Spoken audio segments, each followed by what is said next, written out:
बिस्मिल्लाहिर्रहमानिर्रहीम।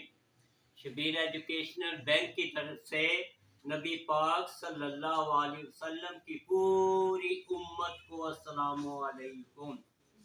तो बेटा, आज आपको बताना है अरेबिक ज़बान क्या है, उर्दू ज़बान क्या है और इंग्लिश ज़बान क्या है। बेटा बड़ी तवज्जो से सुनिए।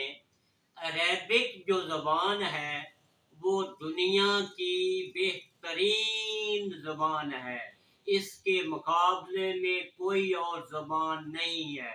इसमें फसाहत है, इसमें बलागत है, ये दिलों में घर कर जाती है। क्योंकि अरबी ज़बान के मुकाबले में जो हम लोग हैं, हम अजमी हैं। तो बेटा, अजमी कहते हैं गूंगे बहरों को। तो अरब वाले जो हैं, जो उस वक्त थे, वो क्या ही बात थी उनकी ज़बान अरबी थी। नबी पाक सल्लल्लाहु अलैहि वसल्लम भी उसी इलाके में पैदा हुए। कुरान की ज़बान भी अरेबिक है। तो अरेबिक ज़बान के क्या कहने, ये दुनिया की बेहतरीन ज़बान है। इसके बाद बेटा उर्दू ज़बान आती है। तो उर्दू जो है ये मुख्तलिफ ज़बानों से मिलकर एक ज़बान बनी है, जिसमें फ़ारसी भी है, अंग्रेज़ी भी है, हिंदी भी है, संस्कृत भी है, तुर्की भी है। कई ज़बानों के अल्फाज से ये उर्दू ज़बान बनी है। असल में उर्दू जो है ये तुर्की ज़बान का लफ्ज़ है, जिसका माना लश्कर है। इसलिए इसमें हर ज़बान के अल्फाज इस्तेमाल हुए हैं। इसलिए बेटा इसको उर्दू कहते हैं। अब जो इंग्लिश है ये अंग्रेज़ों की ज़बान है। इंग्लिश का माना अंग्रेज़ी ज़बान है। अगर इससे पहले दी लगा दिया जाए, दी इंग्लिश, तो इसका मीनिंग द ब्रिटिश बन जाता है, यानी अंग्रेज़ लोग बन जाते हैं। तो इंग्लिश का माना अंग्रेज़ी ज़बान है और दी इंग्लिश का माना अंग्रेज़ लोग हैं। इसीलिए कहते हैं English is the language of the English. अंग्रेजी अंग्रेजों की ज़बान है।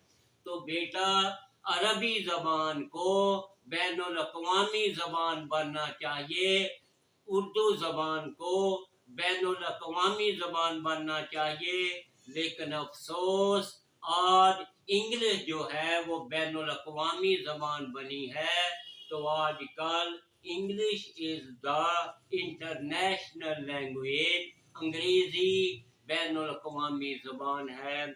English is the language of science and technology. और इंग्लिश जो है वो साइंस एंड टेक्नोलॉजी की ज़बान बन चुकी है।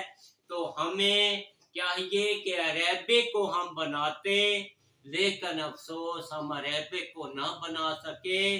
इसमें हमारी मुसलमानों की कोताही है, कमी है। हम उर्दू को भी बैनुल अक़वामी ज़बान ना बना सके, इसमें हम पाकिस्तानियों का कसूर है। हमें तो इसको कौमी ज़बान भी हम इतना नहीं बना सके। हमें इसको कौमी ज़बान बनाना चाहिए, इसकी रिस्पेक्ट इज़्ज़त करनी चाहिए।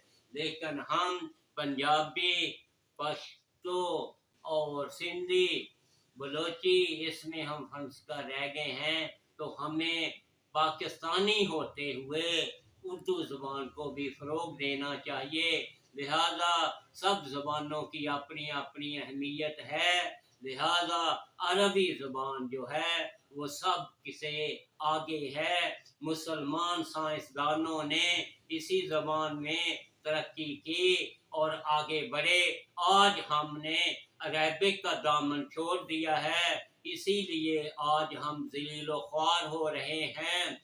तो अल्लामा इकबाल अलैहि रहमा फरमाते हैं, वो मुअज़्ज़ज़ थे ज़माने में मुसलमान होकर, वो मुअज़्ज़ज़ थे ज़माने में मुसलमान होकर, तुम ख्वार हुए तारके कुरान होकर।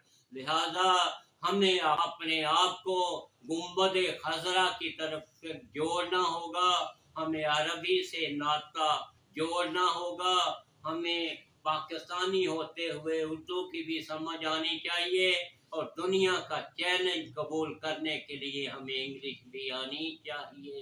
والسلام مع احترام سر محمد شبیر حسین چشتی، ٹیچر، دارالعلوم نوریہ رضویہ، گلبرگ اے، بغدادی مسجد، فیصل آباد۔